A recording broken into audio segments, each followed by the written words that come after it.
ese hombre holding up the bottle. Look a little closer, cigar and Moscato. An actor in improv coming from Chicago. Alto, make way for Paul Vato. Ladies and gentlemen, welcome to Paul Vato Presents. Today I have a very, very special guest, Susan Messing from Chicago. Look at that, she's the first one in here. So I'm going to invite you to speak, and then I'll invite you to video. There's going to be music playing. Don't freak out. Oops, what did I do? Shit. I'm also a little confused here. What did I do?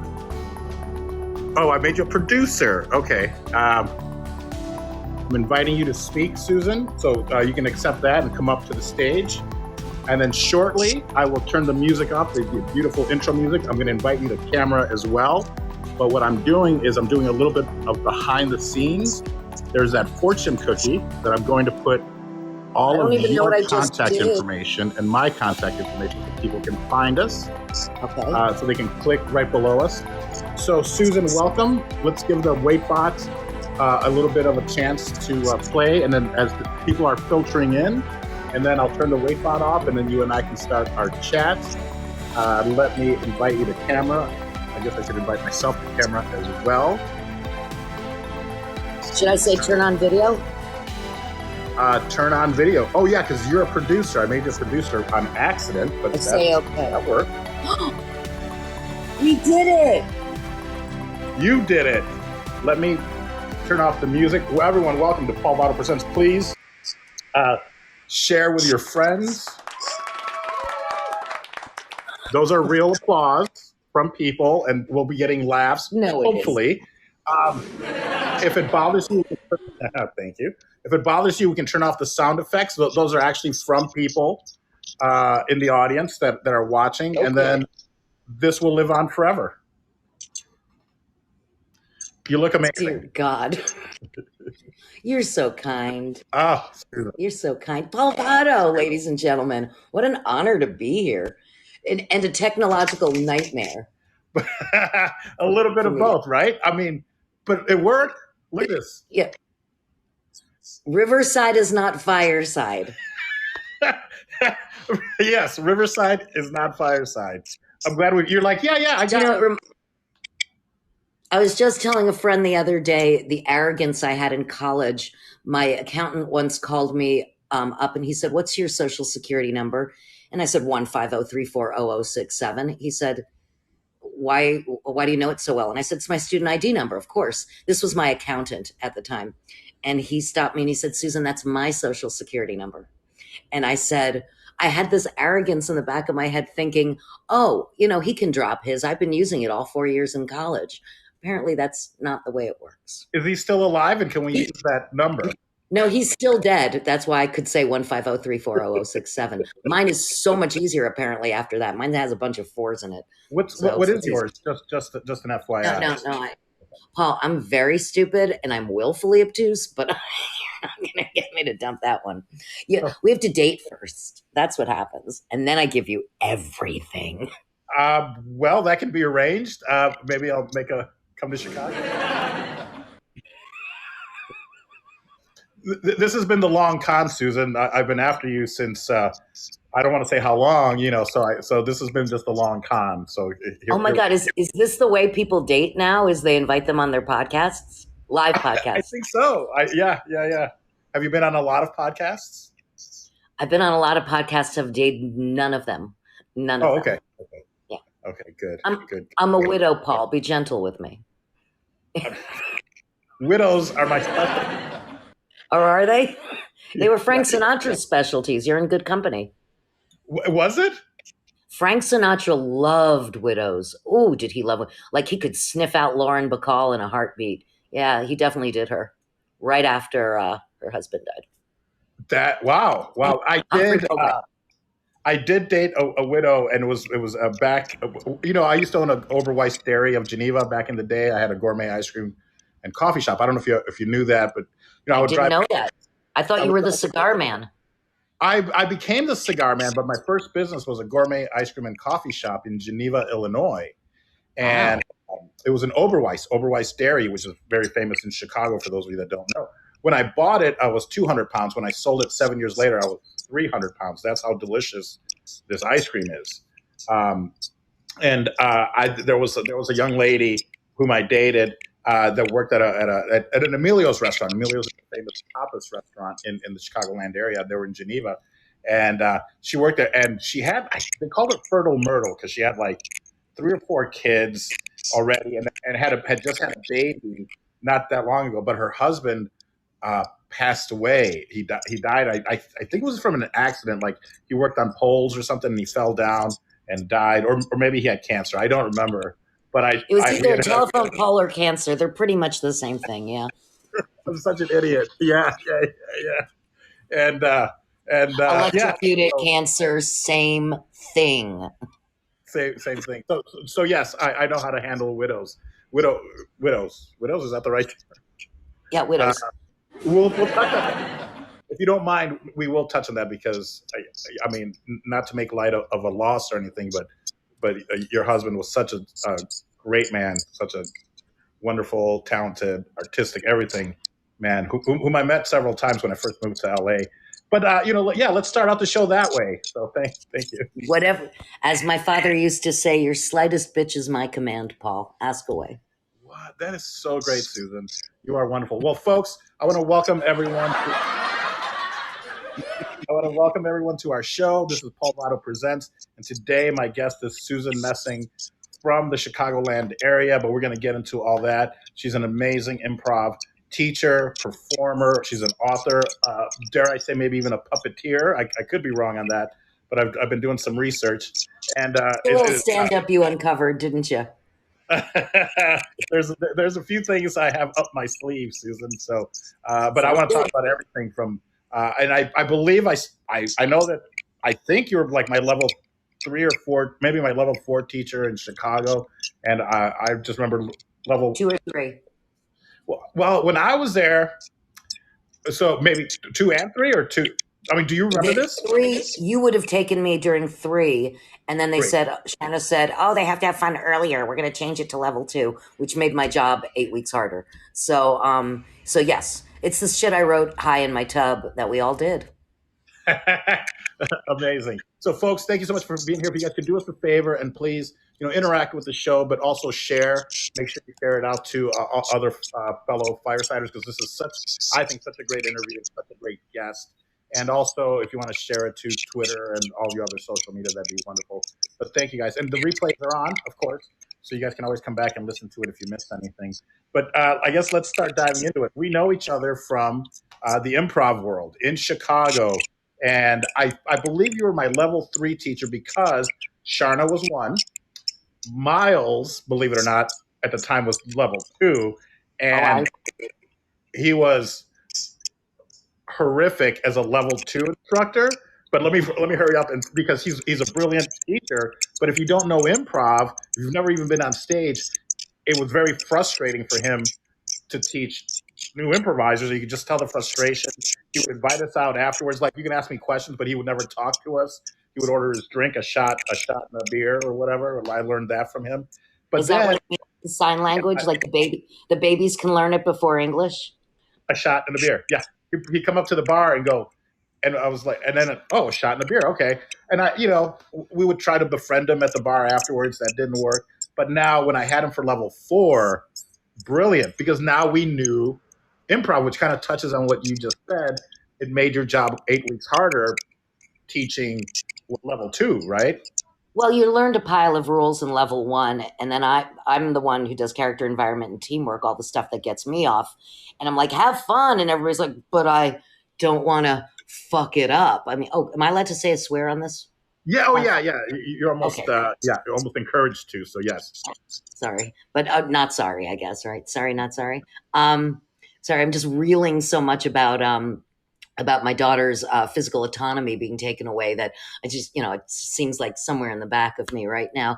But yeah, it was it was a bizarre thing because when I started, there were only 3 classes. It was at the time, not when I started, but when I wanted to teach, it was just Sharna, Miles, and Dell, and that was all you got.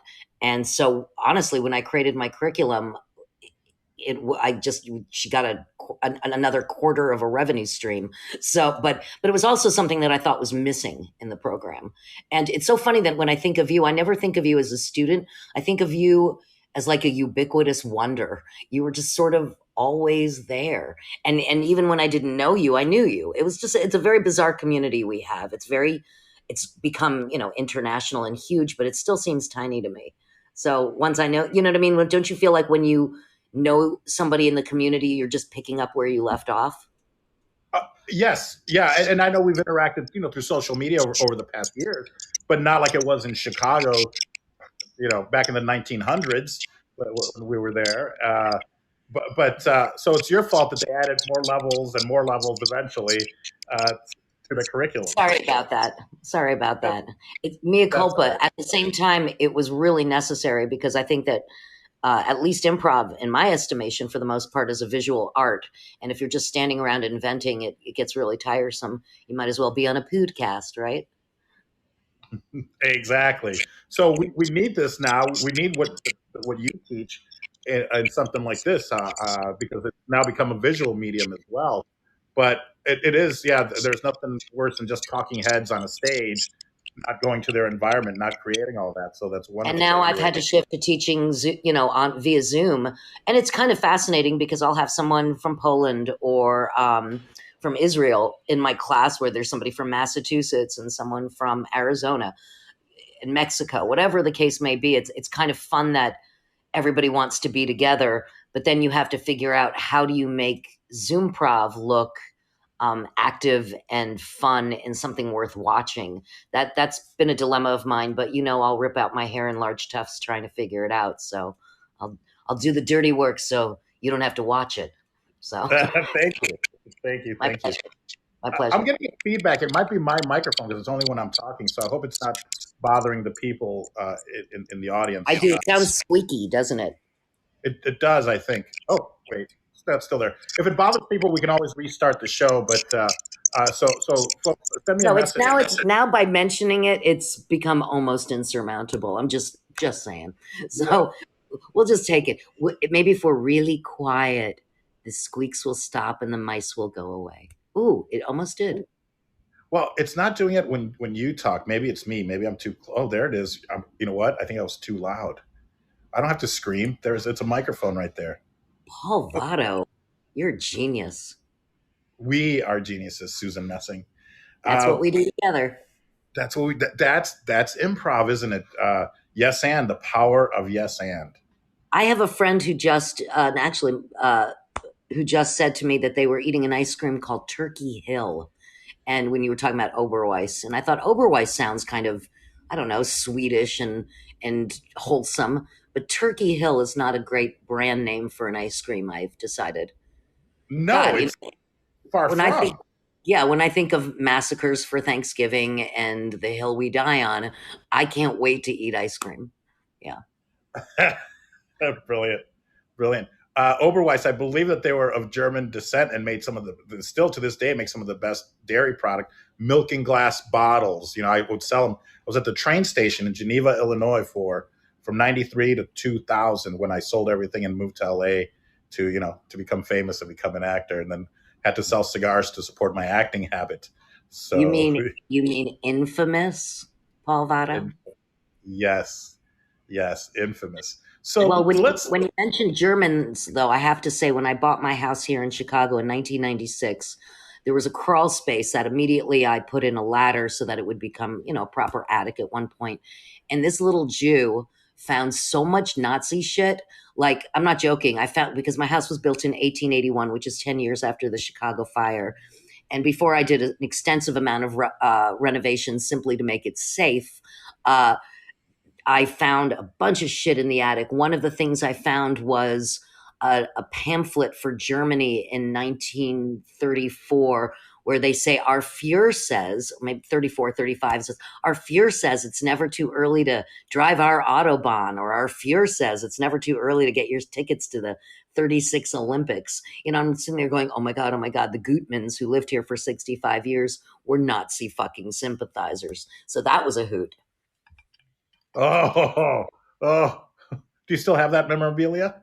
Oh yeah, I have a big like suitcase that was up there too, and I tried to keep anything that wasn't sort of crumbling. You know what I mean? Sometimes that stuff just, that smell of of paper that's kind of disintegrated and crumbly. So every time I touch it, I feel like I should probably put gloves on or something instead of going, "Oh well, it lasted as long as it did." But it's there, and I took a peek on Sunday. Wow. Oh my goodness. But can you imagine that? Like this couple. Well, yeah, of course you can imagine. That's He ridiculous. was he was apparently these people kept very close to themselves and very quiet. He was a plasterer and a painter, Mr. Gutman, as well as like an amateur horticulturalist. So I've got a lot of good, solid base plantings around the joint, which I have to thank him for. For Hitler, I'm not going to thank him as much as I would for the mock orange or the lilac. Yeah, yeah. But you still somehow afford him the respect of calling him Mr. Gutman, Mr. but not Gutman. Yeah. Mr. Oh yeah, Gutman. Mrs. Gutman died on this floor, the first floor, because I guess tenants lived upstairs. The second part was built in 1937, and down here, I guess this is where the people who own the building would always live. And she died in this room, I think. And when I bought the place, I mean, I'm not a real boo scary person, but I'll take it with a grain of salt. I'll take it with a grain of salt, but I'll take it. And I walked around with a piece of shitty like bodega incense, and just kind of said, "I'm not trying to take over the place. I just want to let you know I'm here, friendly fire, yay." So honestly, this has been a very happy house, but I'm surprised that more shit hasn't happened in a bad way. Like if people believe in that kind of stuff, Sure. I don't. I, Never mind the mezuzah. which is odd because I was raised Jewish, so you would think I would have one on the door and every other kind of mishimash, but I don't. But I think it's also because I keep myself on the Jew roster because there's a loophole that you can question the existence of God. But a couple weeks ago, we were doing something called the World Comedy Expo here in Chicago, it sounds fancier, I think, than it is, but it was the first year and they did real well. And I was doing a show and I was a kid having my bat mitzvah. And I said, Judaism is, described as many things. Like there's reform, which I am, and then there's conservative, Orthodox, Hasidim, and what the fuck. So Judaism looks like the most severe form of Judaism looks like a massive dose of OCD to me because there's like 613 commandments you have to, from putting on your pants to drinking water or whatever the hell it is. There's so much shit you have to do every day, and if you don't do it right, do you displease your Lord, which is a wrathful, revengeful. I don't know any of this shit, but it creeps me out. I did go home for Passover, a great time to see my family, and looked at a Haggadah and thought to myself, I believe this. You know what I mean? That kind of weird feeling. Sure. Yeah. Like, this Yeah. is my shit. Like, is it my shit because it's my shit, or is it my shit? Like, my daughter self-identifies as Jewish. I didn't make her get a bat mitzvah. You can do that all, for in your entire life. I didn't make her go to Hebrew school or anything because my ex-husband is a lapsed Catholic, and I didn't want to jam Jesus down her throat any more than I wanted to do, make it all about the Old Testament. So I just kind of try to like keep it chill and my side of the street as clear as possible and let her make her own choices. Wow, that's wonderful. And you're a wonderful mother and a great parent because I mean I've known her since she was inside you. I remember Yep. when you and Joe got together, and of course I was like, oh, there's my chance. But I figured Joe would still be around. No, I'm just kidding. Yeah, we all thought Joe would still be around. God bless. But if Joe had not been around, then I guess I would have been married to Michael, and he wouldn't have been around. Everything, Yeah, love yeah, is not enough, Paul. It's all in the timing. it is. Yeah, that is so true. Now you said so you went back home. Where did you grow up? Where is home for you? If you don't mind touching a little bit on Oh, that. not at all. I grew up in Short Hills, New Jersey. If you go to the mall, $10,000 might buy you a blouse. It was a lovely place to grow up. I find it to be a highly unrealistic place to live now. And not because it's just because I remember the students had better cars than the teachers. You know what I mean? There was just something really off about it. The guy who owns Arizona Iced Tea lives there, and there were some beautiful trees on his property, and he raised them all to the ground and put other trees in, like for his estate or whatever the case may be. And just in a world of conspicuous consumption and 1% business, it's a little difficult for me to chew on and be okay with. For me, it's just not a lifestyle choice that I would ever do. But it is. I'm very, very grateful to grow up safe there, very safe. So that was good. Wonderful. Wow, wonderful. And it's funny because I just saw his home, the guy that owns Arizona, that started Arizona Iced Tea, and for some reason he was trending. Oh, I think people were very happy that he's never raised the price past 99 cents. That's what it was, and that it was a picture of him and his two sons or something, that he's worth $4 billion or something. Yeah. Again, once you hit $1 billion, what you gonna do? Didn't Warren Buffett call on the 1%ers to donate everything that they've made when they die or something? I think there's something in the Smithsonian as to some sort of promise that they gave that they would do that, which I think would be really, really nice. Yeah, I could live on $1 million a year, whatever. No, I'm just kidding. But But I mean, seriously. Yeah, and for life, you could really, you don't need a lot.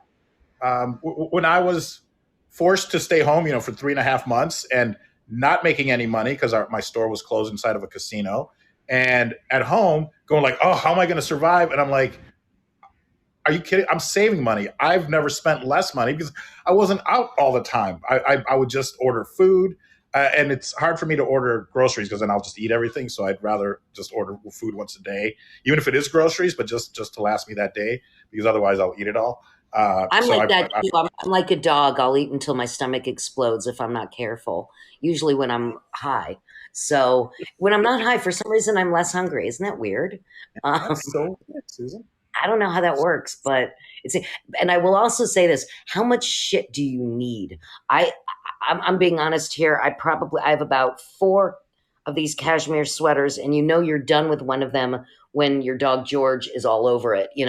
Other than that, maybe I rotate 3 t-shirts I like and 2 pairs of sweatpants, and just change the underpants and bra. So, I mean, even now, I remember when my mom retired and her getting rid of all of her suits that she used to have to wear for managing lawyers, and gave them to organizations that helped women get jobs.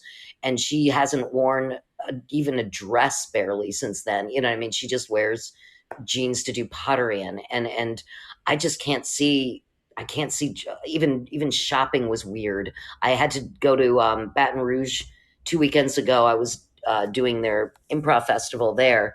And I was like, shit, I need a dress. So I went over to Old Navy, and they had this clearance dress that was, it looked okay. It was $19.99. It was that bad kind of Little House on the Prairie look. And I thought it was adorable. Then I wore it and I felt great, did a great show. Afterwards, looked at the pictures and said, who the fuck did this to you?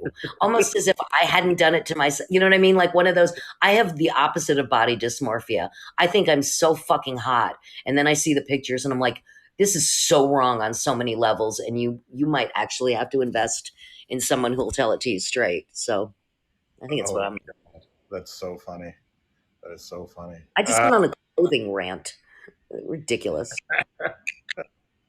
So how did you make your way? And I guess first I'm going to ask, so your mom's around. What about your father? My dad died in 1990, probably the funniest guy I ever knew. He had colon cancer, and he died at age, I want to say 54, but it might be 52. That's how weird time passes. And it feels like yesterday, and it feels like forever ago. He was what he used to say, I'm a down-home chemical mixer from Milford, Connecticut. But that's not true. He ended up in chemical mixing later in his life. But he was originally from New York, and he met my mom when, they married in 1959, and he was 23 and she was 19. That's insane. That's insane. And she had twins when she was 20, and she's tiny. And she had me when she was 22. And I was like, I barely could keep it together to have a kid at 39. So that's insane. But my dad was super, super funny. And I landed at Northwestern University after doing a program between my junior and senior year called the National High School Institute. And for those of people who know that program. It's a fantastic program, and you've got like some serious theater, or people who do forensics, journalism, a bunch of stuff, and it was a really amazing program. I'd never even heard of Northwestern. I mean, I wasn't planning to apply to any school that was not on the East Coast. I didn't even know Northwestern existed. I really didn't. But my mom had been what they call a cherub. They call us cherubs. She had been a journalism cherub when she was young. So I went, and that's how I landed in the Midwest. And the year after I graduated college, I'd remembered a place that I had auditioned from, and I was, by the way, I was a theater major, and I was terrible. I was the worst actress ever. But we looked like a conservatory, but they couldn't kick you out for a lack of talent, so I could stay. And my friends still to this day from the theater department, every 5 years we have the reunion at my house here in Chicago, because I don't give a shit about going up to campus for that crap. And they think I'm so nice, but I'm like, I get to pass out at my own house. And theater majors clean up your house better than a cleaning service. Next morning, you're like, did I have a party? That's how great they are. So the year after I graduated Northwestern, I had remembered that my junior year, I had auditioned for some sort of Herald team. I had no idea even what that was. And even that I would be doing comedy or something. I don't know what I did. And so I went back to that place, which was called Improv Olympics at the time, until the Olympic Committee came and shut down the word Olympic, because they have nothing better to do than shut down small comedy clubs and diners that have Olympic or Olympia in the name. And started taking classes there. And I was, when you taste that improv joy, you kind of want to do that more and more. I mean, some people are like, ew, because right now the improv has been so much, it's like a glut of improv. It almost reminds me of like stand up in the 80s, where you're just like start rolling your eyes after a while, when in fact I have a lot of respect for stand up. But in terms of improv, there's so many different applications for it now. But when I started, long form was still only like 5 years old. So it was a brave new world of using improv, not just as a source of creating scripted work, scripted sketch like they did at Second City, but it was his own bitch. And so I came on the generation of it's its own bitch, although there were not a lot of bitches around, just very few women when I started. Very few, sure. Yeah, my friend John Laird just reminded me of the generation I come from. He's like, I can't believe you're alive, let alone, like doing this, because he remembers that time. And a lot of, you had to have a real strong stomach or be a masochist like myself to really invest in it. So by the time you got me as an instructor, that was already, I feel like I had traveled a world before I even got there. And I'm thrilled that I haven't been, I haven't been taken off stage so far. So I'm pleased. Of course not. Of course not. I mean, no. If they ever took the cane and brought me off stage, I'd be like, man, I had a long run. It's like a lifetime of imposter syndrome. It's great. It's great. I love it. So what year are we talking about then that you? 1986, I graduated Northwestern, and that is when I started improvising, 1986. 1986. I'm old lady. I'm 58 years old. Yeah, please, everyone, let's give Stephen a round of applause, because for surviving. Just for surviving. Yeah, no, I mean, I would never, if I didn't know you this long, I would never guess that. If I met you, I wouldn't say 58. And I don't even know if that's really even a compliment or not. I don't even know what it means anymore. Yeah. I mean, my mom's 82 and she's a hottie. So what the fuck, right? I mean, she really is. My mom's a hottie. Thank you. And she's also a widow. So be careful. Which one? My mother widow or me widow? Because we're both widows. As is my sister Robin. We're the widow. Widow makers. Who is the widow maker? A heart attack is a widow maker. That's all I know. The widow makers. Yeah, of course. Yeah. Wow. And maybe we'll get to that, or maybe at another conversation, because experience, your experience with I don't know, with loss. I mean, and how maybe it affected your work. So it's 86. I show up maybe 10 years later, because of course we're going to try and revolve this around me. So that's about 10 or no, maybe 11 years later, but it would have been sooner. But I ended up buying this ice cream shop. I was a business broker driving around the Chicagoland area selling businesses, like a real estate, but for business. And so I remember in 93 thinking, do I go to Chicago to learn how to do improv, or I'm sorry, Where to did learn you how to hear do about it? stand-up. Where did you hear about it? Well, in '93, I was trying to decide if I should, go to Chicago and learn how to do stand up. And because that's what I want to do. And even when I showed up in '97, '96 or '97, I still wanted to learn how to do stand up. And that's what I told Sharna. She was like, well, we don't teach stand up here. We teach improvisational comedy. I was like, Oh, wait a well, minute. That's your Sharna? Your Sharna's like meow meow. Your Sharna's meow meow. My Sharna's Sharna. Sharna. So, Well, and I yours say is that better. to her face too. I'm like, what Sharna? What, Sharna? That's not Sharna. me. Sharna. But I think she was just very, because I'd already paid, I'd already written a check because that's what we used to do back in the day. And I was like, That's right. well, I've already paid, so teach me what you guys teach, and if I like it, I'll stick around.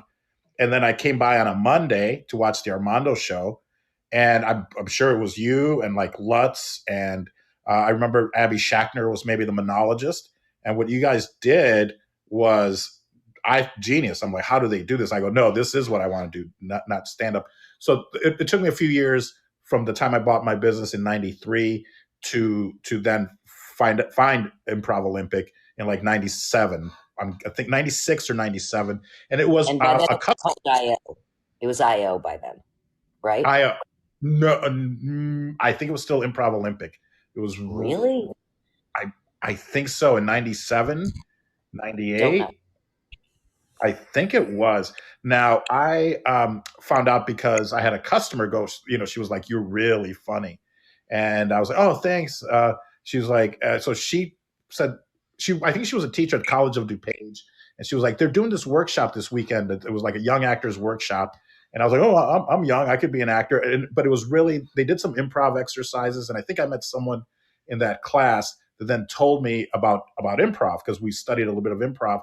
And it was just on a weekend with Chad Allen and Nicole something. It was the girl from Beethoven, the movie Beethoven, and then her sister also was in the was like in one of the soap operas, like Bold and the Beautiful or something. And Chad Allen. So apparently they were the young actors, not us necessarily. So it was a young actors workshop, and there I got this little taste of improv, and they're like, of course they tell you you're pretty good because they want you to come back the next day. And then through there, I think I met someone, and I took like a month course or 2-month course in a lady's house, also like around the College of DuPage area. And then there, I must have found out about Improv Olympic or maybe the Yellow Pages, I don't know, comedy club or something. I think with, one of the cool things about improv is when you do see, you can see a million horrible things, right? But the minute you see one incredible show that you look at and say, this is magic, like the Armando show you might have seen, it blows your wad. It really does. I remember I think one of the first shows I saw Dave Pasquazi, Tim Meadows, Mick Napier, Dave Rosowski. Did I say Dave Rosowski? Uh, it blew my mind. It blew my mind. And they were so in sync. Rich Label was in it. How did they know that? Like they finished each other's, it was like bubbada, bubbada, bubbada, and I was like, how did they know that? And this was in the archaic years where improv was still crunchy, like Harold was still new, and Harold is one of the improv forms. It's kind of what Sharna calls, what is it, the base form of all long form improv, but it really is just a time dash interspersed with short form games. And short form is where you see kind of like whose line is it anyway, for those who don't know. And I hate to make it down boil it to basics, because now when I look at improv offerings, they're insane. Like protagonist-led improv for grief, improv for Alzheimer caregivers. Like it's insane, the applications that people bring improv to. They help people CERN with the super collider folk. Apparently they don't like to talk to each other. Sharna went to CERN. Those are the super collider people. They don't get along very well, and they hold kind of major secrets that could blow up the world, right? So apparently she's like, you all have to get along, Sharna. Yeah, yeah, that's Sharna. I worked at Fermilab, which is kind of the equivalent of CERN, but in Batavia, Illinois, because my father worked there. So during the summers, I would work there, not in any. What's that? What did you do? I would solve physics problems. No, I'm kidding. I drove a taxi. It was their hack service because I was barely, probably I must have been 18 because I think you have to be 18. So I would drive the physicists around, and the most horrible, exactly what you said. Like they have no social skills, but they're the smartest people in the world. But they can't communicate with each other. They can't communicate with normal people. They They can't can't give even each other credit. They can't collaborate. They get mad. They don't want to share ideas. I'm like, hey, assholes, if you put it together, you might solve some shit. But even when you said to me that you were solving physics problems, this is how stupid I am. I was like, really? Like, you were like, then you said only kidding, but I would have gone on that ride. I am so gullible that people have to use a safe word with me, which is really, and then they have to tell me. It's not funny when you're dealing with some business decisions. But yeah, actually, there's a guy. When my sister Bonnie died, she died of breast cancer in the end of 2017. She left me some money, and my mother suggested I put it with some financial advisor I'd never heard of before. And I said, are you going to Madoff me? And I was just so proud that I was able to use Madoff into a verb. But beyond that, I kind of go, oh, well, you know what I mean? There's something like really smart, dumb about me. So if you want to take advantage of a 58-year-old widow, I'm your bitch. Yeah. Would you mind buying me a flight to Chicago? Let's start there. Okay, wonderful. Sure. Yeah, the power. See, folks, the power of yes and. Yes. Would you like to fly in morning or night, and would you like to fly into Midway or O'Hare? See, that would be my follow-up questions. When we say in improv, we say yes, we agree with you, and we say and. And I know it was in the form of a question, but he's the one who wants the flight. So there you go. There you go. Mm-hmm. And that's sales techniques as well, because you never go, do you want this? It's like, when do you want it? Do you want me to call you back in the afternoon or in the evening? The illusion of choice. That's the illusion of choice. I'm going to call you, but when's better for you? You know. I used to do that with my daughter. I would say, would you like to wear the pink blouse or the yellow blouse? Knowing fully well these are the only options I'm going to give you today. She ended up fine, but yeah, there's a lot of psychological manipulation there. And it actually works. It kind of talks you in, doesn't it? Sure. It absolutely, because you're like, oh, I made those decisions. And now I've bought a new car that I don't even want. Like, what just happened? So yeah, 100%. What made you want to move to Vegas? I met a casino owner who loves cigars, and there was a writer's strike going on in Hollywood in 2008, 2009, and it was the bottom of the market. We bought the first property that I bought here in Vegas. I'd hate to even say ended up costing like $35,000 for a 5-bedroom house. It was a mid-century, built in 1955, 56. It had 5 bedrooms, but it had been split up, so it had 2 little studio units, and three in the main house. Was it zoned for that? Was it zoned for that? I think so. It was in a Latino neighborhood, so I'm going to say yes.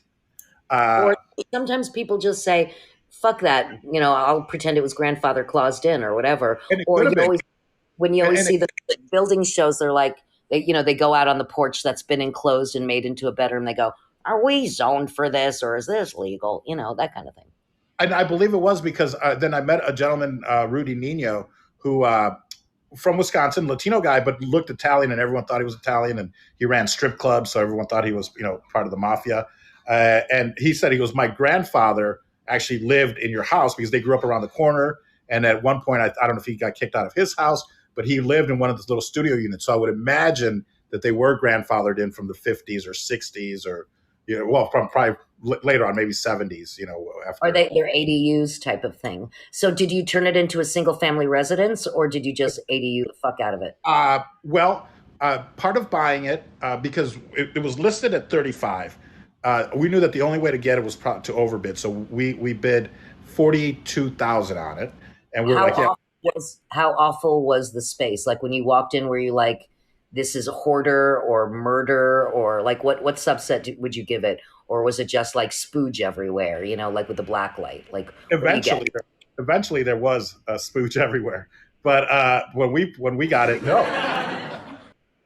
It was it was in great. I mean, I'll send you some photos. It was in great condition. The bones were great.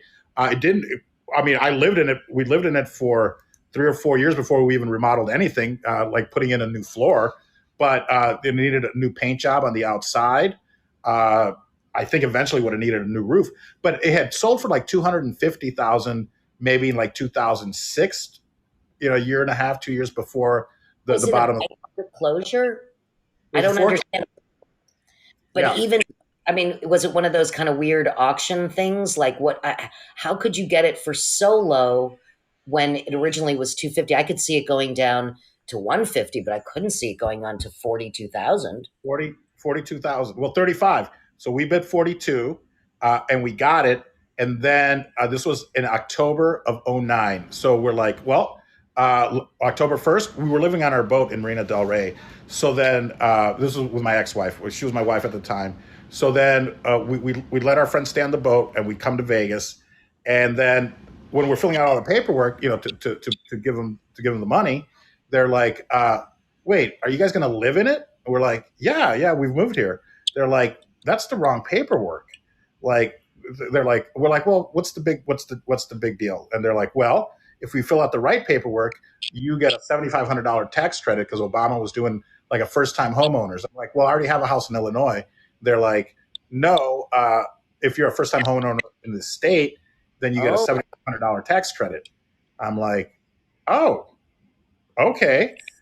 Because we also had a place in LA, but that was rented out. It was a condo in Playa del Rey. That was rented out, so we couldn't access that.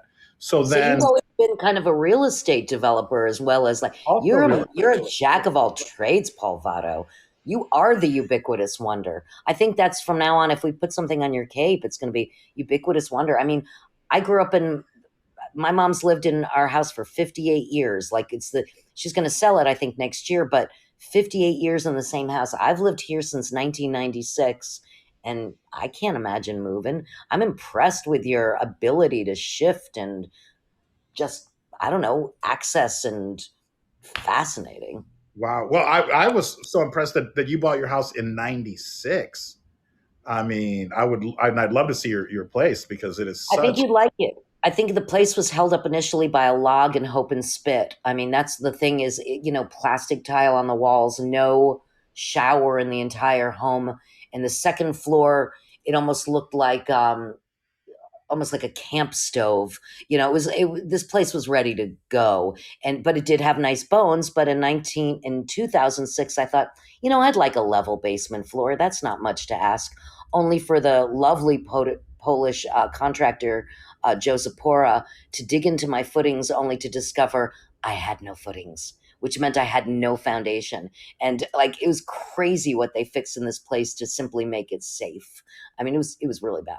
So now Uh, it's a bunker. If anybody's in Chicago and the shit hits the fan, I invite you to come to my home. It is a fucking bunker. Everything is like steel and concrete. And I was like, okay. I had no choice because my basement was held up by a log. So oh my goodness. Well, it was built in 1881.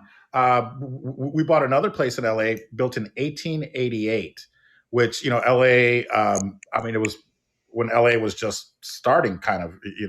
So that's about as early as LA gets, practically. I yeah, mean, honestly. 1888 in LA and it managed to survive every beautiful home, or was it like it was like a tiny Victorian home, and I forget. I almost forget what the technical term is, but it was like a very tiny, like 900, 800 square feet. But I mean, that was also like I think had gone into foreclosure. But this was just in 2016, and I mean the deal that we got, we couldn't pass it up, and it's probably yeah. I mean, it was just it was and it was a bad real estate agent. He wasn't keeping in touch with and the woman lived in like Long Beach, and it just was like the perfect storm. It was probably the least expensive house in LA that we could have ever okay. bought. Meanwhile, anybody listening is just listening to us talk about real estate because really that has nothing to fucking do with improv. But look how well we shift. Look what we can pretend we are. Oh yeah. I fix shit up. But I'll show you because I was really proud of, and we did end up selling the house here in Vegas to buy this condo that I'm in right now, and still got a great deal on the house, and then just flipped it up to this condo, which I don't like the HOA and stuff like that, so I'm trying to get out of this. I think, but What What do you get with your condo? Do you have a community pool? Do you have a nice clubhouse? And do you have a high HOA? Like, yeah, like 350, 300, 350 a month. I don't know if that's high, but It's not I that mean, bad where it's you not bad because our place in LA, the condo that we were renting out, that was 800 bucks a month. And it's probably more, it's gone up now. So, you know, are. I think that I mean there's pros and cons for all that kind of thing. You don't have to worry about anything on the outside. You don't yep, have to I mean there's a lot of joy about that.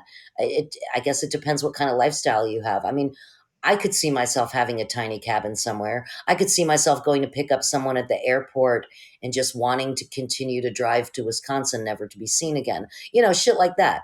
But you know, I think a lot of people have had a little too much time to sit and think during the pandemic of what they want. And I've never done what I wanted as much as what I thought I should be doing. Does that make sense? Or yep, what is necessary because I need to keep a body alive, you know, those kind of things.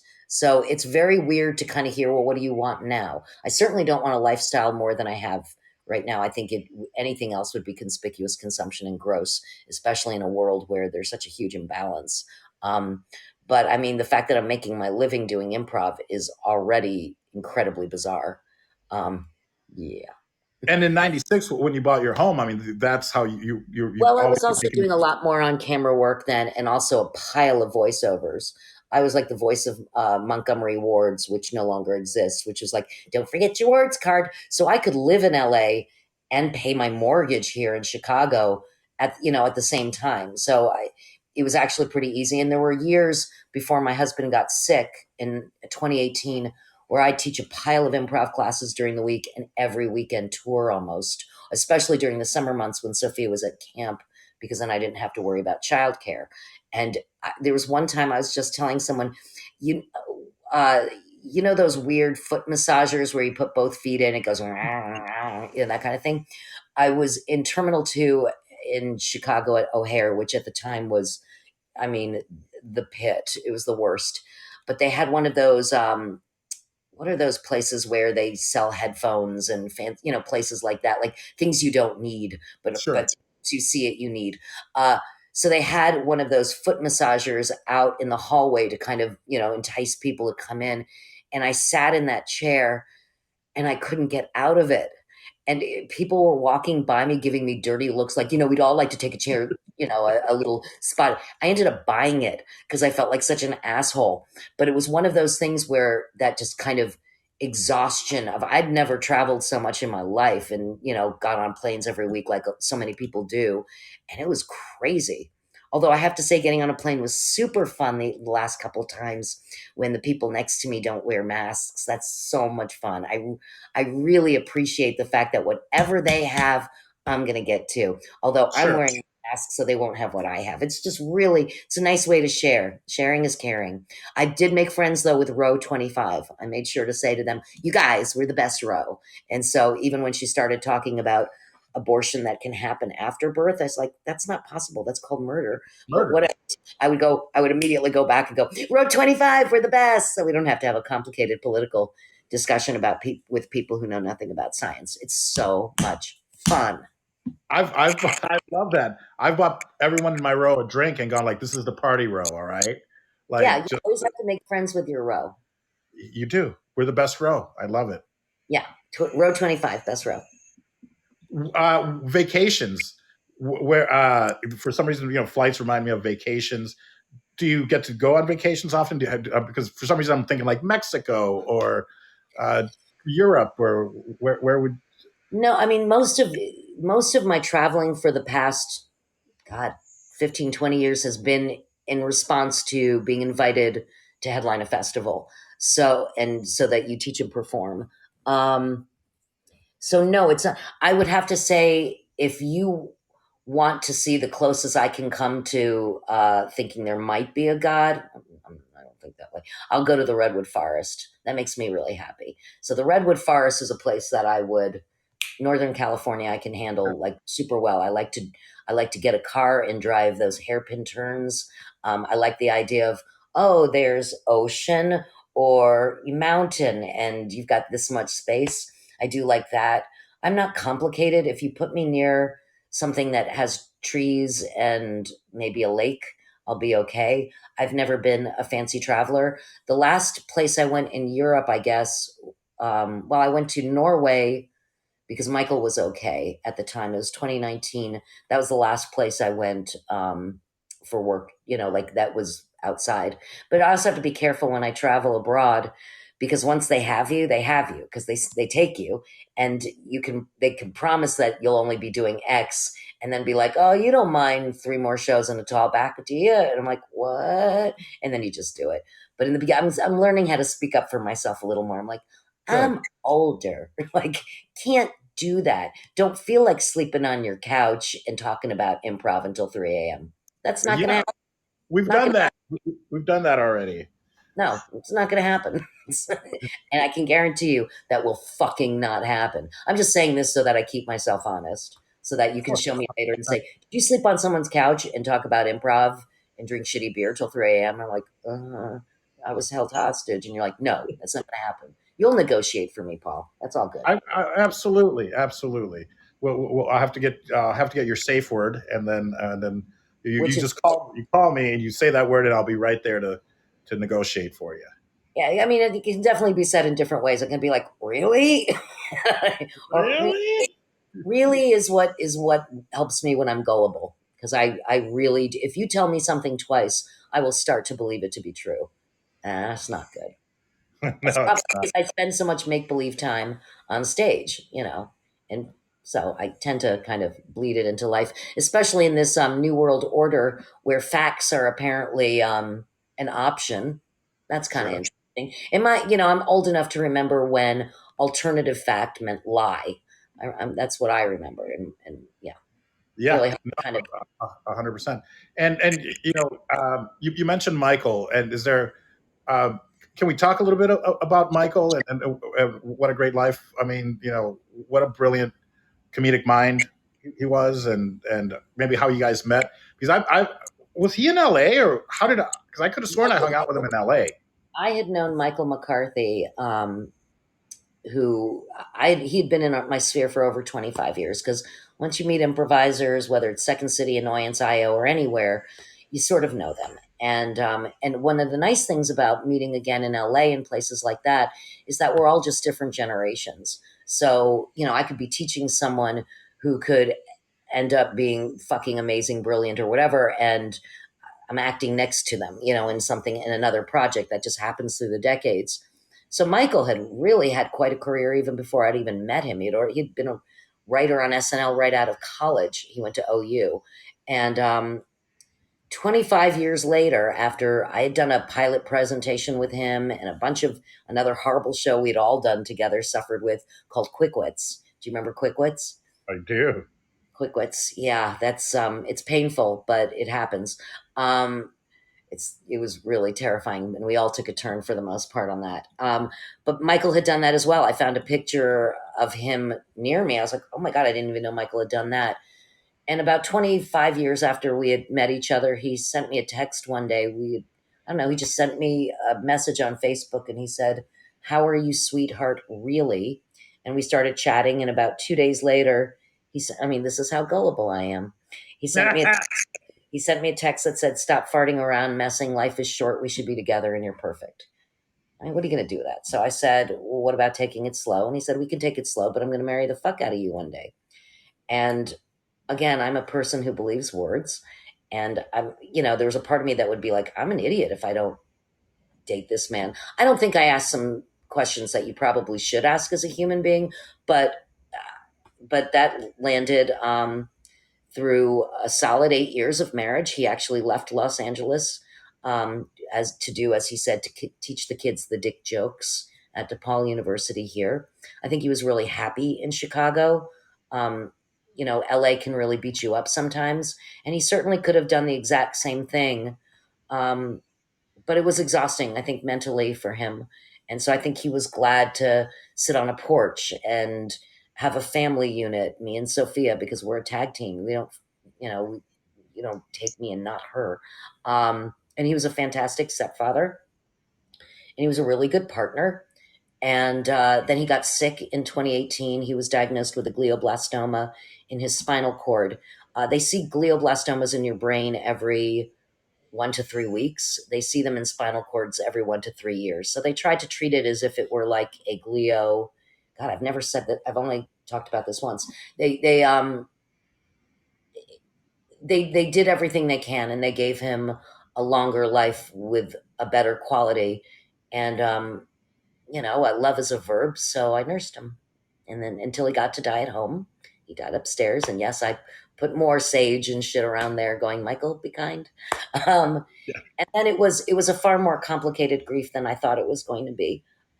First of all, because it was grieving in the middle of an international pandemic, and if anybody has lost any friends or family or loved ones, certainly during this pandemic, it's been an odd way to grieve. I can say that. You had a Zoom memorial, or nobody could come to the funeral, or whatever the hell it was.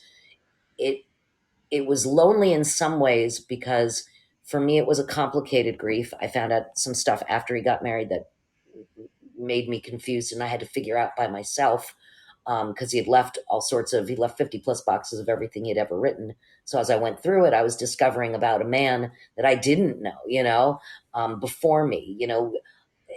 Gentlemen, if you want your wife's legacy, if you want your legacy to be easier on your spouse and all your loved ones, I highly invite you to clean out your closets and keep your side of the street super clean, because it will make grieving for your partner easier.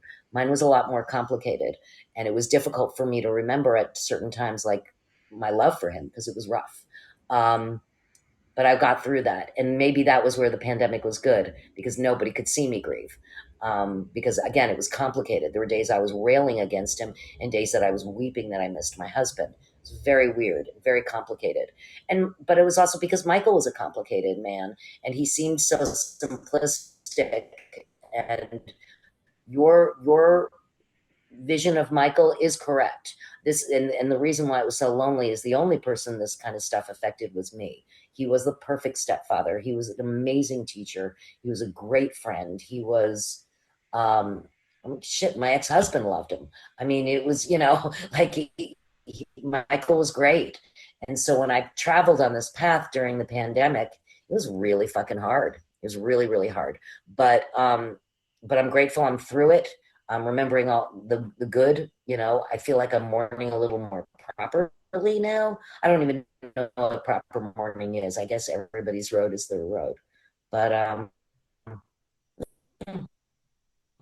that's the first time I've talked about that like that. I spoke about it in one podcast about the process. But I've never brought it to a comedy podcast. So there you go. But I do feel very bad for people who've lost friends and relatives. I have a lot of empathy for you and a lot of compassion for your journey. And, I hope you found a way to connect with people, because I think we grieve and celebrate in community. So thanks, Charlotte. I just noticed that people have things. Yes. Some emojis make noise, like laughing, which probably would have been inappropriate at this time. Clapping. That's okay.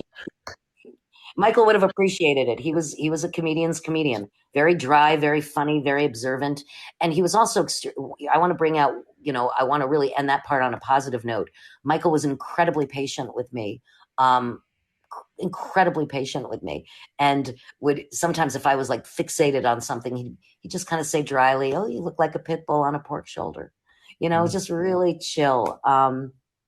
So he was very graceful, and my daughter could not have done better, having this man in tune with her and meeting her where she was when she was like, I think in fourth grade when he first came in the picture, and he made her laugh so hard she peed her pants, and wasn't even embarrassed, because I was like, oh my God, Sophia, that's the greatest thing you can do for a comedian, is like pee your pants. That's great. Like, so she was totally fine with it. I saw her, he made her double over on a sidewalk, but he never dumbed it down for her. So it was really great. Amazing.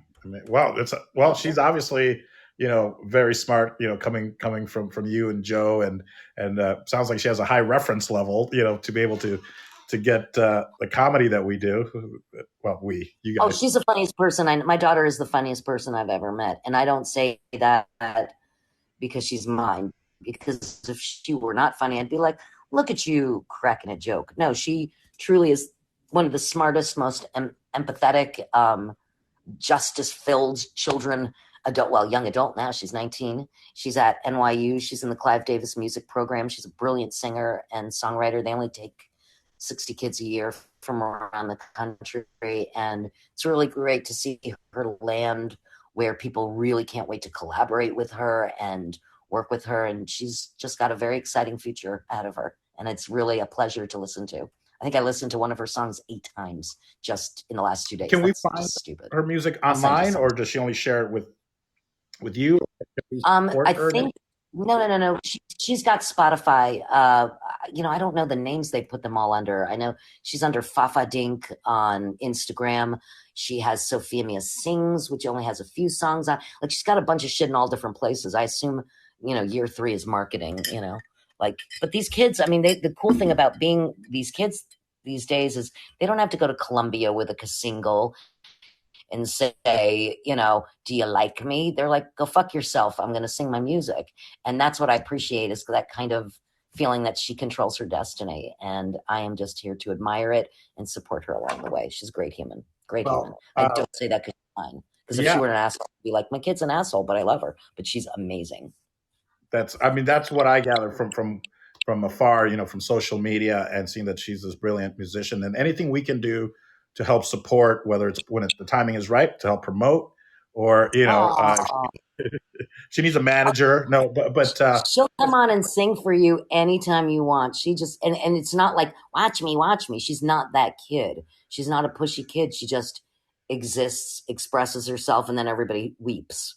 I mean, that's the kind of human she is. So, is her last name Canale? Canale, Sophia Mia. But she's been going under Fia, Fia, instead of Sophia. It's weird. Fia Mia, Fia, Mia. That works. It's easy to say. Look, when I named her, Joe got mad at me because he was like, everybody's going to spell Sophia with a PH and you want it F. And I said, look, as long as it's right on the birth certificate, I don't give a shit. But really, I was trying to create a name that honored the Italian in Joe, because it's Sophia Canale, or Sophia Mia, it's fun to say, or something that doesn't rhyme with vagina on the playground so she doesn't get mocked. That kind of thing. Oh, well, somebody decided that. Sure. And folks, thank you guys. Susan, let me just say hi to everyone that's here. Thank you guys for being here. And there was a message that said that Michael is missed, and he was a wonderful person. That comes from Martin Faraday, who's also a Chicago improviser.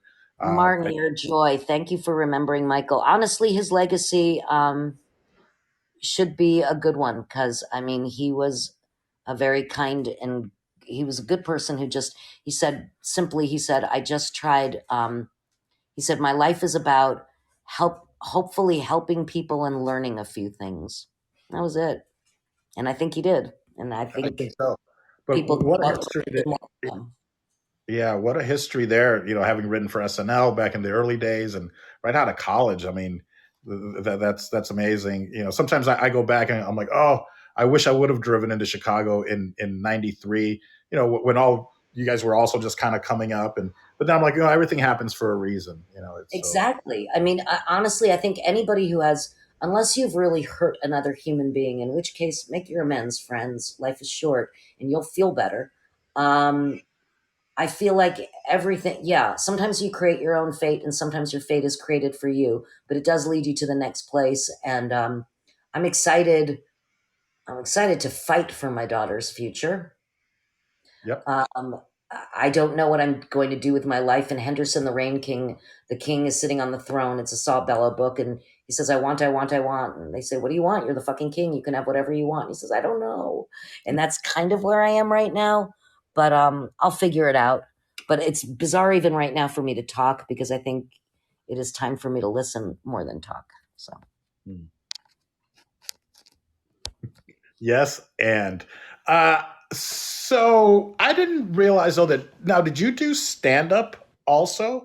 I did. And this is a leading question, Paul Vato, because you said puppet. I did. I created something, those punching puppets that they have like little punchies like in them, and you can put Well, I had a kabuki punching puppet, and I named him Jolly. And I did this really, really stupid thing in a show that I created with Matt Besser called Whatever Man and Plop. And it was the only bad review I've ever received in my whole life. But it wasn't Matthew's fault or my fault. It was our fault for not having a director. Anyway, so years later, there used to be the U.S. Comedy Arts Festival, the HBO U.S. Comedy Arts Festival in Aspen, Colorado. And I thought, you know what? It takes me like 2 years to learn how to make a joke with this stupid puppet. You know what I'm going to do? I'm just going to audition for Aspen because that's how stupid I am. And I'd just gotten on Mainstage in Chicago years after I started improvising, probably 10, 12 years later, because I thought, well, that would keep me in Chicago as a challenge. And Mick thought so as well. Mick, who runs the Annoyance Theatre and created it. And he was also a director, main stage director at Second City. So I was there and I auditioned with this stupid thing that I didn't think anybody would like, only to be accepted into the festival, which was really, again, very, very stupid. And I almost put it out of my mind when I even got the call, because I was at Second City when I got the call. And I remember Mick saying to me, you don't talk about other things you do while you're at Second City. I had this Judy Blume show running in Chicago that was getting rave reviews, but I'd never didn't mention Aspen. I got the call and I just went, oh, that's nice. And like went back into rehearsal. I didn't even think about it. And from this, I was in the alternative stand-up showcase. And I think it was maybe 1998. I don't remember, 1998 maybe. Or is it 2000? 2000. And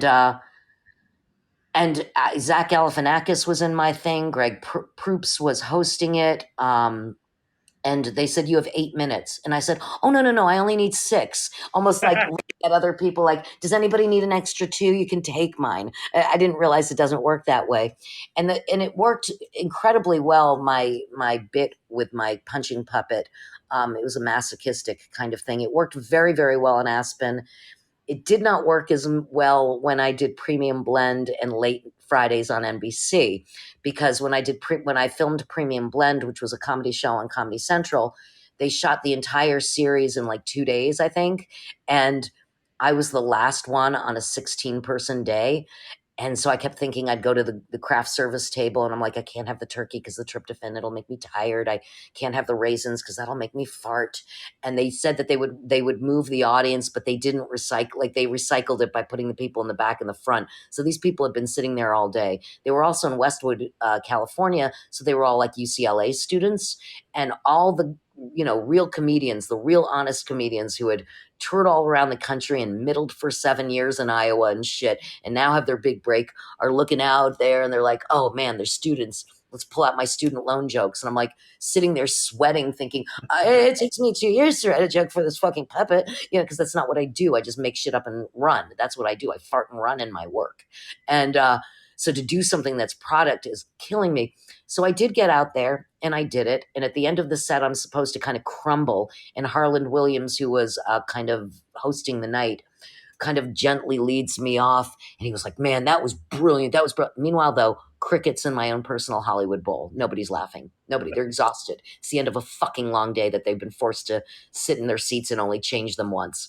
And I felt terrible. And because the producer said, that was brilliant. We'll sweeten the track and it'll be brilliant. And I said, what's sweeten the track? They said, we add laughs. I'm like, oh my God, you're adding laughs to comedy? Like, I felt like the biggest loser. And then later on, I did something called Late Night Fridays, which was sort of a repeat of the same thing.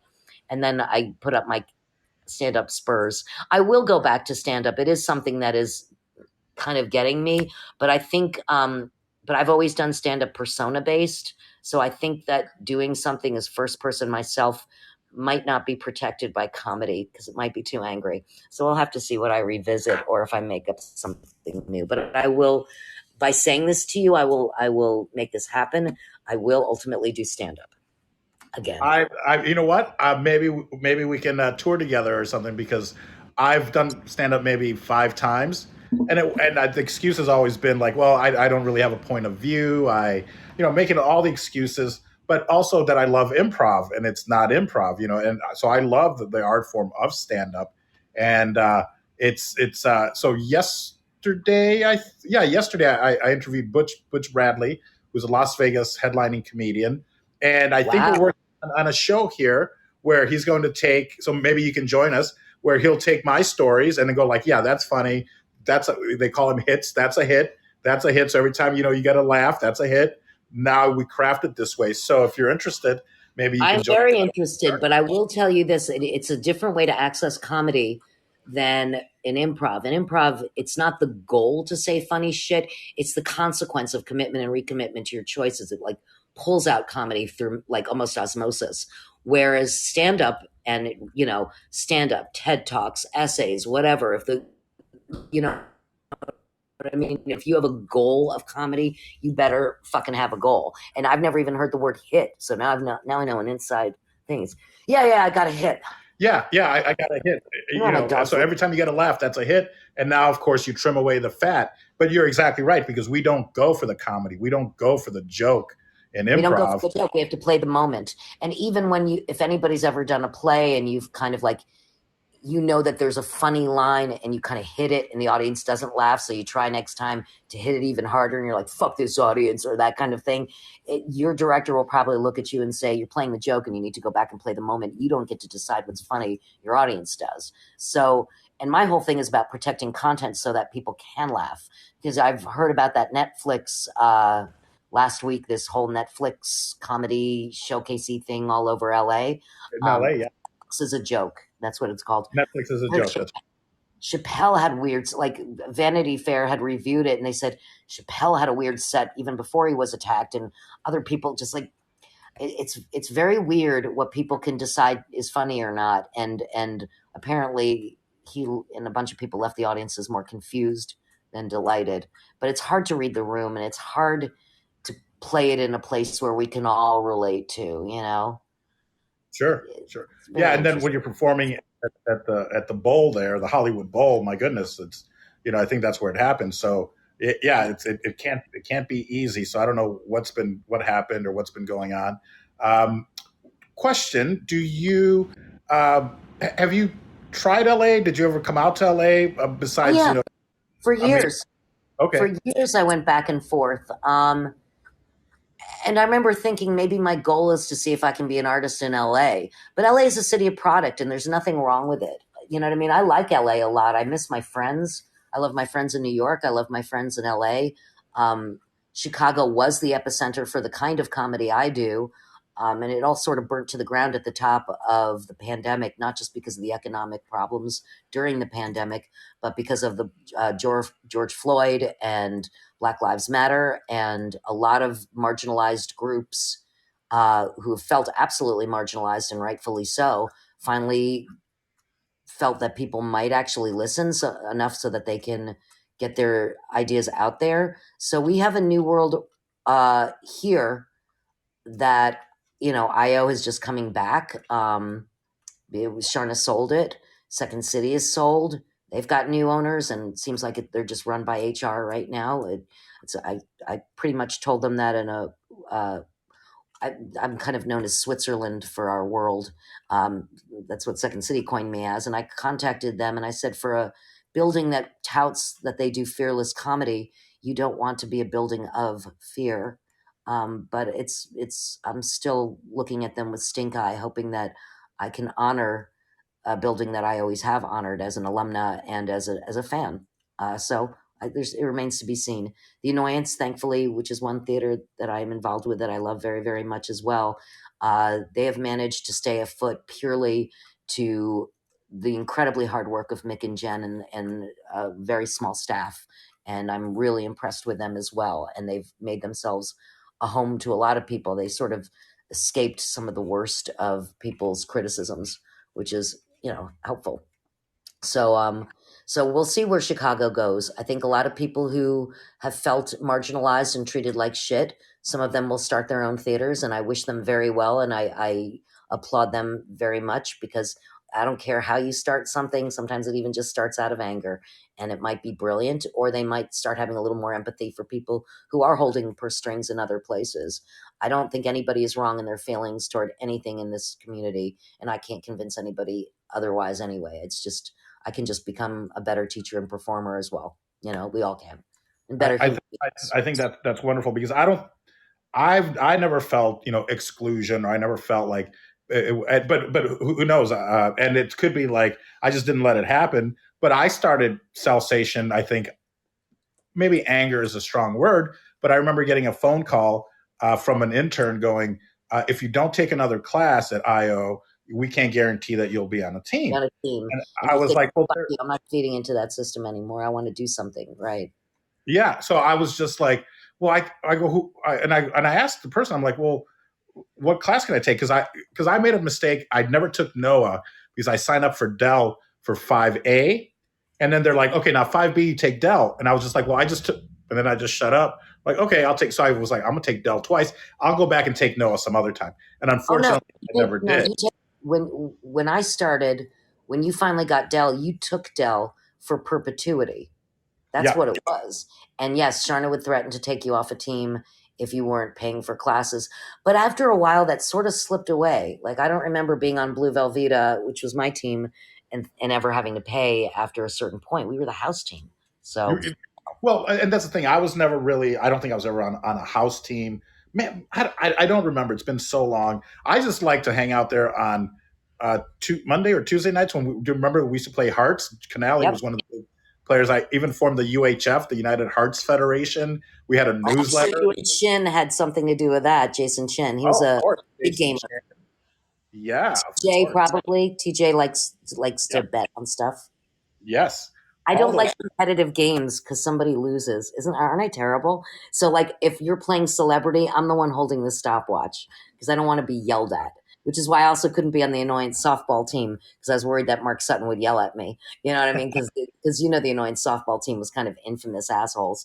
And I'm like, it's a theater league, you guys. And they're like, we'll have to forfeit if we don't get another girl. And I'm like, ain't gonna be me because I don't want to get yelled at again. I don't want to get yelled at. I'm going to do it. Get yelled at. That's not even funny. It's not a hit. It's not a hit. That's a miss. Oh my goodness, man! So many memories, and I mean, I could keep going all night, but I don't know what your time is like.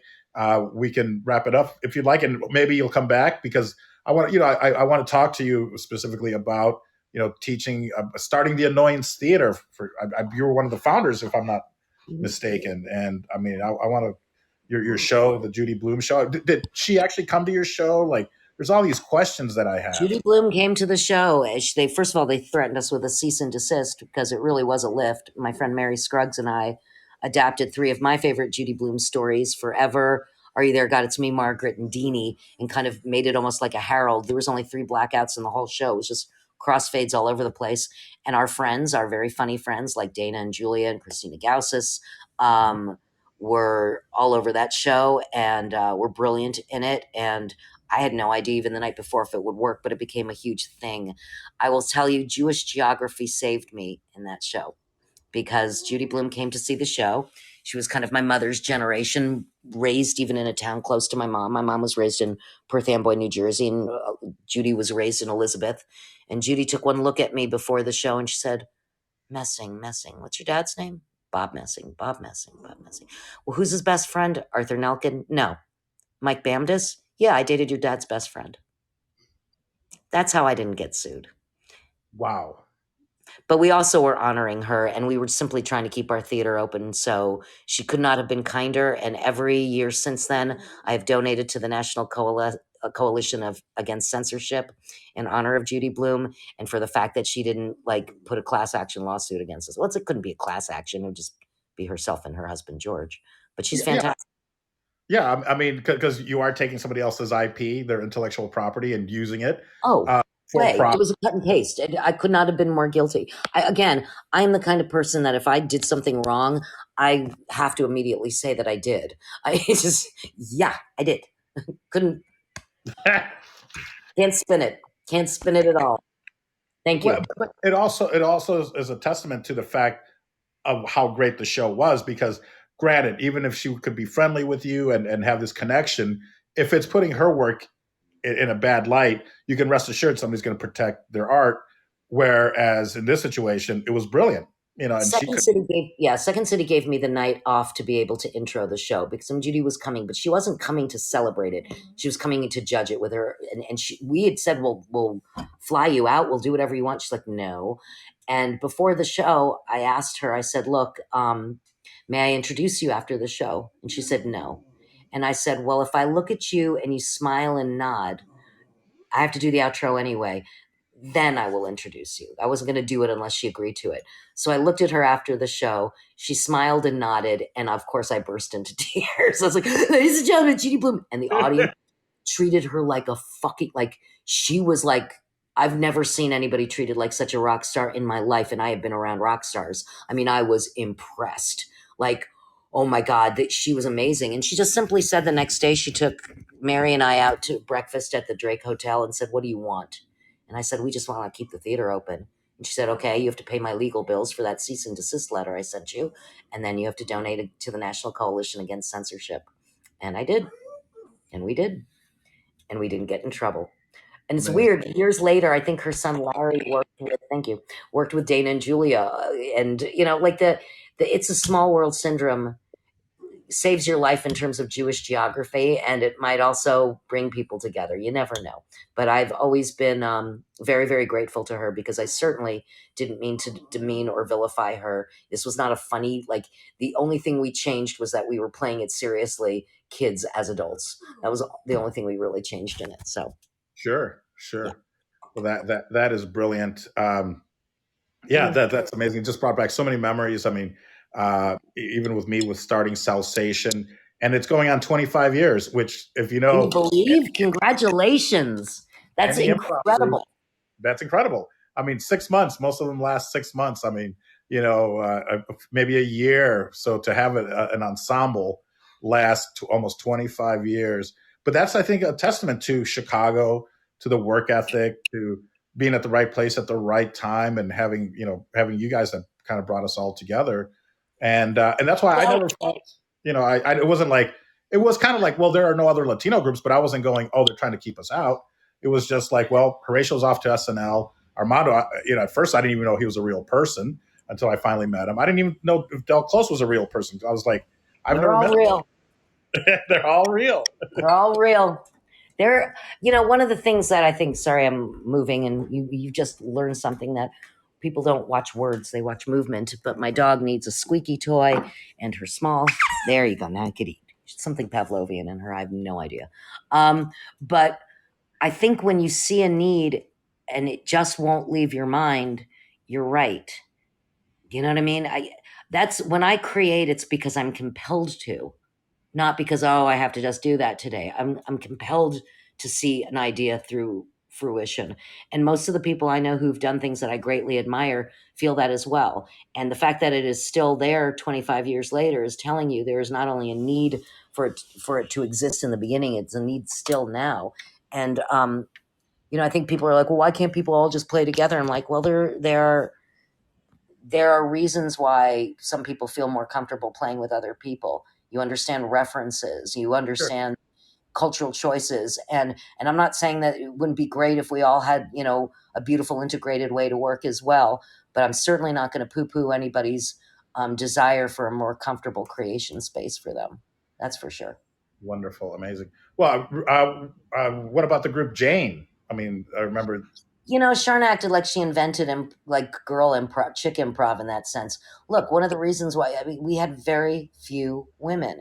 I remember, like, and not that the guys were rude about it either. I remember to have a woman on your team at one point was a coup. That's how early it was when I was there. And that I know that the guys on my team completely honored me from start to finish. And I would not be here today if not for their love, support, and expertise, and an ability to teach me how to play with guys. And the same thing goes with the Annoyance. At one point, the Annoyance really was 50-50, though. And I was like, wow, the power of women, you know, so I get it. So yes, in the 90s, a team came out called Jane, and they're amazing women, and Sirens, and a bunch of they're all female things. Right. I think the thing that I believe is that everybody should learn how to play with anyone. They can play with whoever they want to play with, and that is their absolute right and their comfort level. But I would hope that we would know how to play with everyone. That's all, you know, because I have to do a pickup show with people I've never met. Even when we were in Sweden, I was doing a show, and 2 people were speaking in Hebrew, 2 people were speaking in Italian, Matt Barham and I were speaking in English, and then I think 2 people were speaking Portuguese, and it worked out lovely. You know what I mean? Like, we didn't even understand each other. Perfectly fine. So I know we can make it work. Sometimes we have to put our ego aside, and sometimes we have to be kinder to other people, or whatever it takes for us to meet each other where they can meet. Um, you know, I wrote a book about improv years ago that I'm grateful that I didn't publish because it was hateful. I would have been, my name would have been Mud. I'll just self-admit it at this point. But I mean, I was so sick and tired of people complaining that for example, my essay on women in improv was like, tell it to your drumming circle, go fuck yourself. Like, I was so Yeah. horrible. I was so horrible because I was trying so hard to fix a victim mentality, but people are victims and then survivors for a damn good reason. And women would come up to me later and say, I don't want to be mauled on stage. And I'm like, you're right, you shouldn't be mauled on stage. And then I realized, oh my God, I gave it up for comedy for so long that I'm completely anesthetized. It's like people who have breast implants because of like cancer. And so they've had their boobs completely removed. They've got breast implants, and you could probably like take a pin and put it in their boob and they would never feel it because that's how bad it got for me. And that's a horrible analogy as well. So I apologize to anybody with implants for whatever reason. Thank you. Is that how we're ending it? No, we can't end it that way. Your friends have been very kind, the ones who have stayed before rolling their eyes in disgust and writing my name on a small piece of paper in order to report me to the new thought police. I don't know. I would love to read your book. It's bad. It was bad. It was mean. It was simply mean. And I guess I can look at it as a kind of a mark of where I was in my life and my frustration. But I'm really glad it's not here for the general public because it was hateful. Rachel and I, though, Rachel Mason, who's now the new education director at the IO in Chicago, the new IO in Chicago, and I'm very excited for her and her journey there, a job which she will be brilliant at. She and I have these 2 characters, Nadine Cancel and Barbara Flick, and we teach people how to improvise right, where there are very few options. Even in the initiations you can do in scenes, the pre-show game you can play is zip. It's not zip, zap, zap, it's just zip, and it's at the same time because always go first happens. So there's a big competition there with us. And Barbara and I are lovers, and we have written a pamphlet, and it's hateful. And maybe we'll publish our pamphlet because it's really mean, and that's based on Barbara and Nadine, and has nothing to do with us. Just conduits. These characters. Maybe we can talk a little bit about where people can see you, because I think that's part of it. That I know that you guys do a great show, I believe, on Friday nights. It's usually 6 p.m. Yeah, we do a show on the Twitch channel, which I thought it was a gaming place where you just shit talk people who are actively gaming. But apparently you can shit talk us as well while we do a show called High Society. It's kind of like, if I had to pitch it to a network, I would say it's The View if it were co-ed and people were on edibles. Because that's exactly what it is, I think. Well, so I pitched it well because that's what it is. So we're just kind of chitty chatting. Rich Sohn and Neil Dandity and Rachel Mason and I, every Friday night at 8 p.m. Central. Mm-hmm. So that's been a fun show to do. And, but that's Zoom, and it's Zoomish and fun and all that good stuff.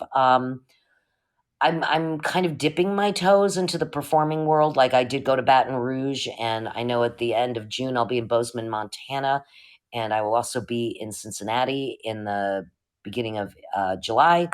I'm in the Detroit Improv Festival in August. There are just kind of things are starting to kind of tinkle in performing and teaching. It's just starting to tinkle in. I was teaching in a walk-in class at the Annoyance every Monday night on Zoom, and that went really, really well. And they're just kind of reconfiguring new ways for people to sign up for it that's less hateful. So we'll be back probably in the summer. And maybe my entire life will change by then. You never know. So Susan's a nun. Did you hear it? That kind of thing. It might happen. Oh my God, did you think Susan was abducted by aliens and really came back and was anal probed? No, serious. She's like on all the new shows. You never know. You never know. We'll see what happens. Yeah, I might be able to, by the time I see you next, I might be like, look at what I can do, Paul. I can swallow my fist. I mean, I don't know, Paul. I would love to see that. I would love to do that. That's a whole different kind of fisting. That's just called stupidity. Yeah. Well, how's the best way for people to get a hold of you? I mean, do they really want to? But God bless. I guess Instagram or Twitter or Facebook or even people can get messages to you no matter what, right? Yeah, 100%. What's your address? No, I'm kidding. I'm so fucking stupid. I almost just gave it to you.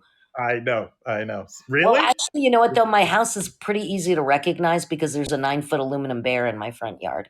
So, no, there is really. I'm not. Is that the one? Was that you? Did you put bunny ears on it? He has bunny ears on it during Easter. He wore a mask for 2 years until Christopher took the mask off. My friend Christopher Donahue, one of the best actors in the world, lives in my coach house. That's not an exaggeration. He's one of the best actors in the world, but he really wants to be a janitor. I'm not joking. So he comes over every morning and changes the cat litter and lets the dogs out. It's great. But he also takes care of Bear and he makes him masks. So when all the little kids and their parents walk by and they're sobbing, the parents kind of deflect they always show him Bear and then they all stop crying. Even those little kids on leashes when they go to preschool pass by Bear and growl. Michael used to like that when he was sick. He would hear them upstairs and he was pleased with it. So. No. That was an impulse purchase in Galena. How much did you pay for this bear? And was it delivered? Did they have to deliver it or? It was delivered in a horse trailer from Galena and they kept saying, it's near Rockford, right? And I was like, no, Chicago is not near Rockford. You are going to be like 2 hours in that damn thing. 3 hours actually in Galena, right? 3.5. Yeah. On our honeymoon, Michael and I went to the Redwood Forest and you know how they have those bears made out of burl that are all kind of goofy and, high. Like I'm a cartoon burl bear. And I'm like, no, I want like an angry bear. So we never found an angry bear. I had an ambivalent bear on the porch, but not an angry bear. So we were in Galena and we were going to go, it's so stupid. We were going to go antiquing, which is so not me or him. We were like, we'll go antiquing. Like that's what people do. I mean, when you're an improviser and a performer for so many years, you don't even know how to go on a date. Like it's like, you always feel a little weird. Like, isn't this when I'm supposed to be on stage? Like it's bizarre to have a real life. And we were trying to figure out what that meant. And he said, we got in the car and he said, maybe we'll find an angry bear. 1, 2, 3. We see this 9.5-foot aluminum bear and we bought it. And I don't want to talk about how much we paid, but we pulled our resources. Well, obviously it's good for your home. The home value. It's like a pool, I think. Pool or bear, Well, they always say that they don't like the hot tub and maybe they won't like the bear. But I did ask my neighbor's permission beforehand. Well, after I bought it, but right before they installed it. And Kathy was fine with it because I have the best neighbor in the world. Amazing. What I would like to know, what neighborhood are you in Chicago? Because I'm in a neighborhood called North Center. It's what I loved about my neighborhood when I moved here in 1996 is that everybody were these solid blue collar families who had lived in their homes for 40 to 60 years. I live in like a farmhouse and it just felt really great. And then all of a sudden a Starbucks came in and I was like, no, you can't do that. No Starbucks. And everybody's like, your property values are going to go up. I'm like, I'm never moving. I don't give a shit if they stay stupid. And then all of a sudden people were tearing down the houses next to them so they could have a double lot. And all of a sudden McMansions were being born. So I live in a little farmhouse in a kind of a street that I didn't expect that to happen with. But we've managed to keep the integrity of the joint. And it's North Center is like just slightly south of Lincoln Square. And then I guess what would be south of that? Lakeview. Lakeview, yeah. South of us would be amazing. Well, I can't wait to get to Chicago because I'd love to break bread with you and And Girl, you always so have an invitation here. You always have an invitation. I love it, Susan. Thank you. You've really made my day. I'm like getting a little Are you emotional. kidding me? I bored your friends for what has been an hour and a half. I'm sorry, everyone, but Paul's wonderful, and you're really good people for hanging out with him. And thank you for tolerating me. You're all very sweet. Be kind to yourself. You're great people. Do you have any? Hey, Laura, welcome and welcome. Thank you guys for those that have been here and those that just got here. We've had an amazing. If you just got here, you missed the best show ever. Oh yeah. If you just got here, if you've been here the whole time, thank you guys. I'd like to then go to like final thoughts, maybe Susan, and then let you get on with your night. But again, thank you so much for taking time from your schedule. My honor. Thank you. And maybe we can talk you guys into doing a high society from here, because you can actually simulcast to Twitch, to YouTube, which maybe you're already doing. I don't know. I think you are, right? You're simulcasting to other platforms, Facebook. I don't know if you are. What I'm doing. I have no idea. Did you see how long it took me to even get on this platform? I had like hot flashes from this. And it's not just because I'm in menopause. I've had hot flashes getting on this platform, and you were so patient with me. So if you ever want children, you're the guy. Anybody who wants children should date Paul, because he's got the patience of Job. Ask me if I have any kids. Do you have any kids, Paul? Probably. So anyway. Wow. Wow, every sperm is sacred, Paul. That black light in your first house in Vegas. You know? Covered. Wonderful, Susan. Well, thank you. Yes. Do you have any final thoughts that you'd like to share? If you know, I know people can find you on Instagram, and if they have questions. And are you teaching anything then right now, or are we waiting till the Annoyance? Are you starting again? I'm waiting to start my Annoyance thing. I go back to not everybody wants to go back to the University of Chicago in the fall, right? Everybody's just going to come into that class. But that's my college-y shit. I'm going to be teaching probably for the new IO. And I know special workshops pop up all the time. So stay tuned, and maybe I'll be touring in a city near you, which will be nice. I'm trying to teach less and perform more at this point right now, but I could feel differently tomorrow. I know that I was like, oh, I'm going to teach class in Baton Rouge. And then I did, and I had the best time ever. I think we're all starving for connection, and improv certainly does that. And I also would have to say that if you don't have to improvise as the goal to become a comedian, you can improvise to become, more comfortable in your skin, to find ways to connect with family members. You're like, I don't know what to say to you, to expand your world, to try something that's always scared you. Because the worst thing that's going to happen in this art is that you might look stupid, and then people are going to laugh at you, and we're doing comedy. So fuck you, because you're covered. So I'm very excited to meet all sorts of people who like to do this and who are interested in it. Do not be scared of this art form, because if I can do it, anybody can do it. That is for sure. Wow, beautiful. That's a good final thought, right? It's not like hateful or mean or good luck with that or anything like that, right? No, it was perfect. It was so perfect. And you've encapsulated really what improv is. And you are the quintessential improviser, and you're a genius. And I want to thank you so much again for sharing your time with us. Paul, I love you. I mean it. And I hope we're in the same staggered homeroom next year. And thank you to your amazing cadre of great people who are interested in pursuing this conversation as well. So I'm grateful. Wonderful. I can't wait to have you back. So Susan, thank you very much. And folks, thank you all for being here. I'm going to invite the Wakebot up. Music comes on, and then you can leave at your leisure. Maybe we can even do a little dance. I don't know. Wakebot, welcome. Thank you, guys. Yeah, applause, everyone. Applause. Thank you so much.